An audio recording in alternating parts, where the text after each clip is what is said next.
Hey, and welcome to Infosecurity North America. I'm Dan Raywood from Infosecurity Magazine, joined now by Bernard Meal from KISI Security. Bernard, welcome to our little talking area here at Infosecurity North America. First of all, can you tell us what KISI Security actually do? Yeah, and we are a little bit unusual vendor here. We do actually modern physical security, so you can unlock your doors with your phone and control it through your IT environment. Normally, the physical security is like a blind spot on the map when it comes to like cybersecurity controls, and so we try to make that part of the conversation, like IT and cybersecurity departments. Well, I know a lot of people are talking more about the convergence of IT, or sorry, cyber and physical security, because, like you said, what we call IoT exists to actually be able to do those things now. So, is that something that people come to you for now? Do you get cybersecurity people coming to you for physical things and vice versa? Yeah, absolutely. And I think a lot of companies have their firewall set up, and they have like, their identity provider set up, and now they're like, okay, well, how do I even transport this to my doors, because that's actually where I need it, or that's where I have nothing. If something happens, I can't even say like those people use single sign-on or something like that.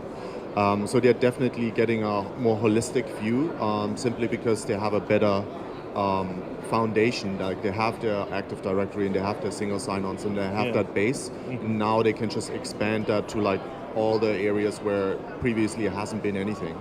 Great, okay. And in terms of 2018 overall, how's the industry been for you, and how's business been for you this year? This year has been pretty crazy for us. It seems like a lot of even like industrial companies and a lot of more conservative industries, even like parts of the government, like are moving to the cloud and have their standards established and have a buying process for like IoT equipment like ours. They're able to manage those devices in a secure manner. So they understand like the implications, they have like security reviews, they have a documented process for that. And it seems like this year they all got that down and called us sometimes, yeah. Oh, great, okay.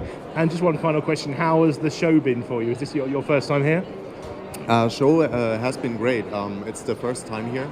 And usually we go to the physical security shows, and this time we decided to go to like a more cyber show, and the people are super interested. Obviously, they haven't been looking for physical security at this show, but they're pretty excited about the options that there are now. Now, Bernard, we're going to talk about the Cybersecurity Startup Competition, because you have been named as the winner of the Cybersecurity Startup Competition, Cybersecurity Startup of the Year, here at Infosecurity North America. I'm sure it feels great. What did the judges say to you as part of that competition?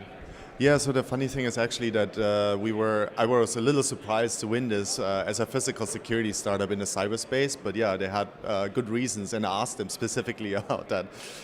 They said, in the cyberspace there's so many vendors and like so many people focused on, the digital side, and we've just been the only, vendor exhibiting here for physical security, and that's really something that they feel strongly that there's a need for that in the market, and there's not a lot of options out there, so not a lot of competition actually where we are at, in like more the secure and easy to use space for targeted to IT and cybersecurity. There's pretty much no one out there, and that's why they felt like this is really new. This is something that hasn't been done there before.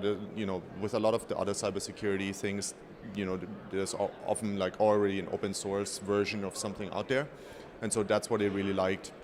And they've personally had all experiences with badging and losing badges, and like knowing that their company has problems with access controls and they all get old and something new has to come. Yeah.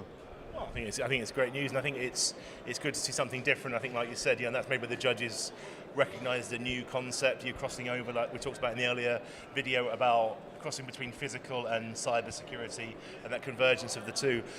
So just kind of one final point, is this something, obviously I'm going to show you try and win other awards in the future. You can use this as a leverage. You're a Brooklyn-based company, as you said to me just now.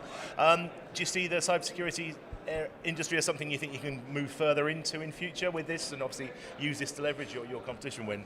Yeah, so I think this really helps us create bring out the word about physical security, that there's a more modern version out there.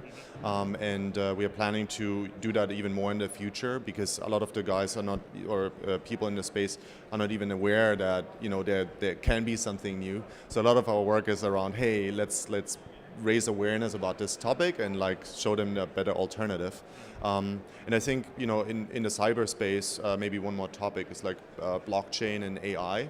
And often these concepts are relatively abstract, but if you think about, you have a lot of different readers out there, so it's already a distributed architecture. So there's a lot of potential for future technology upgrades, and they really like that outlook, because then they have a future-proof system versus their 10-year-old stack. So yeah, I think it's great, and I think hopefully we'll look forward to hearing more about KISI in the future. So, but cool. Mao, thanks very much for talking to us. Thanks a lot. Thank you. All right.